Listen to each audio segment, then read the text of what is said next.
Hello everyone, I'm Ray from the group Breen, and we are introducing to you the what and how on green construction technology. This is our presentation outline, and we will divide the what and how of green construction technology into two parts. To begin with, in recent decades, pollution in the world, including water, land, and air pollution, have been surging. Therefore, the environmental awareness of various industry and stakeholders arises as well, particularly the construction industry, because it is a big polluter and waste producer. Therefore, green construction technology were now developed, and I will now pass the time to Debbie to introduce some of them to you. First, let's talk about what is green construction technology. First, we can talk about the heating, ventilation, and air conditioning technology, which helps to provide an appropriate thermal comfort and indoor quality. Through the proper control of energy consumption through HVAC, there are a lot of advantages can be brought about. The second one is green lighting. There are many examples of green lighting, but the compact fluorescent lamps is the most common and effective way to minimize energy consumption in lighting. Other than CFLs, induction lamps, self-luminance or LED exit signs are also commonly used energy-saving lighting devices. The third one is low-E glass, which is a type of energy-efficient glass. It can help prevent excess amount of heat getting in and out from indoor to outdoor.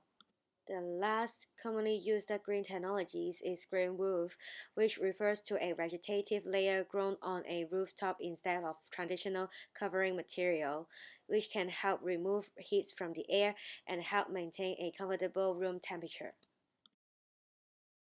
Then let's talk about some green construction technique. First one is the prefabrication. Prefabrication is a modern construction method which means assembling components of a structure in manufacturing site and combining partly finished or finished unit to a construction site where the final installations is to be located. It can be divided simply into three parts. The first is production, second is transportation, third is the assembly of the components at the site. This construction technique is actively promoted by the Hong Kong Housing Authority in public housing development in recent years because there are a lot of advantages that can be brought about as shown in the table. The second one I want to discuss is the membrane process for heating, ventilations, and air conditioning. It comes after 100 years of the invention of HVAC and help create a comfortable environment in a sustainable way. Membrane, which is a selective barrier which makes the removal of moisture from the air without cooling the air to the drop point temperature possible.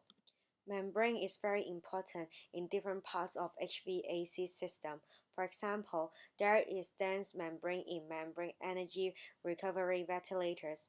Also, there is membrane evaporative cooler, which can reduce the frequency of cleaning and also the use of antibacterial agents. Hello, I'm Ray. I'm going to introduce to you the construction materials which are green. The materials used in construction can be green, and it is also one of the best methods for making buildings or construction green because we are reducing the use of energy and waste from the source. So let's start with rammed earth.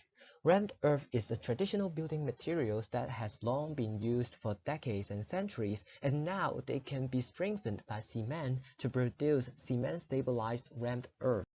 These rammed earth have there a lot of advantages, including they are highly accessible and can be made locally because they are only the soil on the earth, and they can also make the indoor environment more comfortable because the control of humidity and temperature by them is much better than concrete.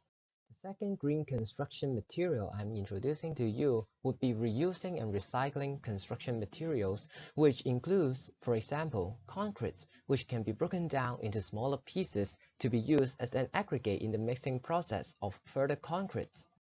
In addition, steel can also be reused and recycled because it is easily extracted from the large sum of scraps by electromagnets, like shown in this picture, with high recovery rates. The reusing process is also simple and time-saving. Therefore, these highly useful construction materials can be reused. One more suggestion on green construction materials would be using the recycled glass block. For example, in Hong Kong, there are high daily disposal rates of these glass blocks.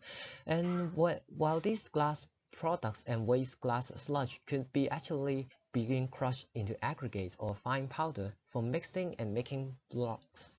While these blocks have a lot of advantages, including they could reduce the amount of greenhouse gases emission from the landfill, and also they could transform and nitrogen oxides into less harmful products. Besides, they are lighter than concrete, therefore they are easier for transportation. Not to mention they have strong resistance to chemical attacks like efflorescence, and lastly, they are much more aesthetic than concrete because they have glittering surfaces like this. And I'll now pass the time to Roland for the how parts on green construction technology. It is known that there is an urge in implementing green construction technologies under a real-life situation. In fact, the world is currently working together to apply green technologies in their buildings. In the following, two cases from Hong Kong and England respectively are to be studied. The first study is the zero-carbon building in Hong Kong. The ZCB has comprehensively applied various green technologies. It uses mainly renewable energy generators such as photovoltaic panels and biofuel to maintain their daily operation. This leads to a reduction of 45% in energy demand compared to the normal building design. Besides, passive solar and cooling designs are adapted so as to fully maximize the heating and cooling. For instance, the heat reflecting shade was made of metallized polyethylene sheet, which reflects heat in summer and absorbs heat in winter.